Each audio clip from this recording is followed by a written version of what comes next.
अपन म्यूजिक। बाकी 16 करोड़ के जरूरत बा। डीजे कंचन राज एगो लहिका देखी खूब सूरत बा। बाकी 16 करोड़ के जरूरत बा। रउआ से हाथ दुनु जोड़ के पूरा गाना सुनी चाही न छोड़ के बबुआ के खातिर सुन हो। रउआ से हाथ दुनु जोड़ के पूरा गाना सुनी चाही न छोड़ के एगो लहिका देखी खूब सूरत बा।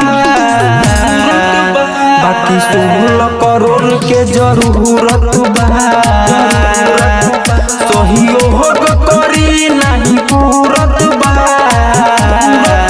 आयांश बबुआ के खातिर जरूरत बा।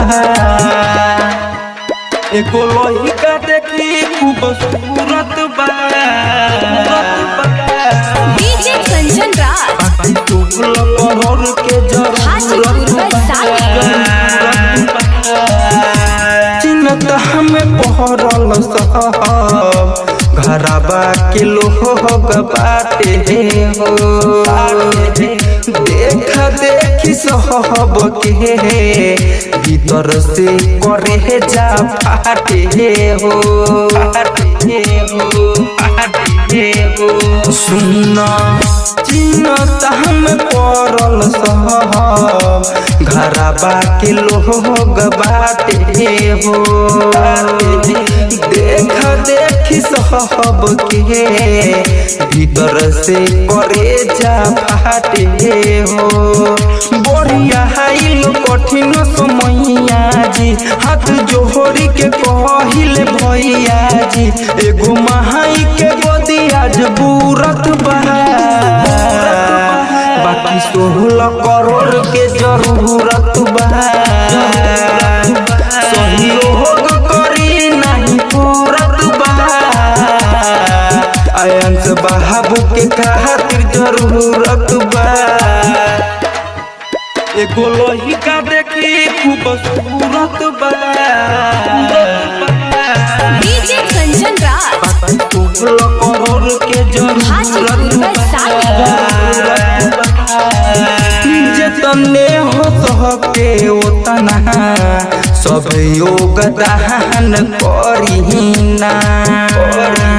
मासूम बच्चा खातिर इतने एहसान करीना।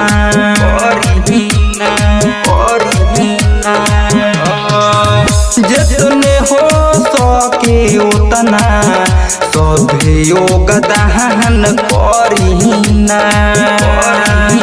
मासूम बच्चा खातिर इतने एहसान करीना।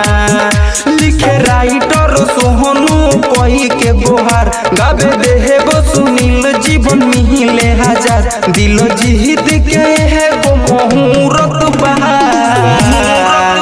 बाकी 16 करोड़ के जरूरत बा। सहयोग करी नहीं पूरत बा। आयांश बाबू के खातिर जरूरत बा।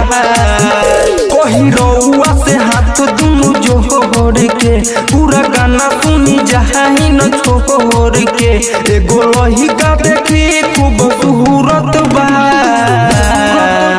बाकी 16 करोड़ के जरूरत बा। सहयोग करी नहीं पूरत बा।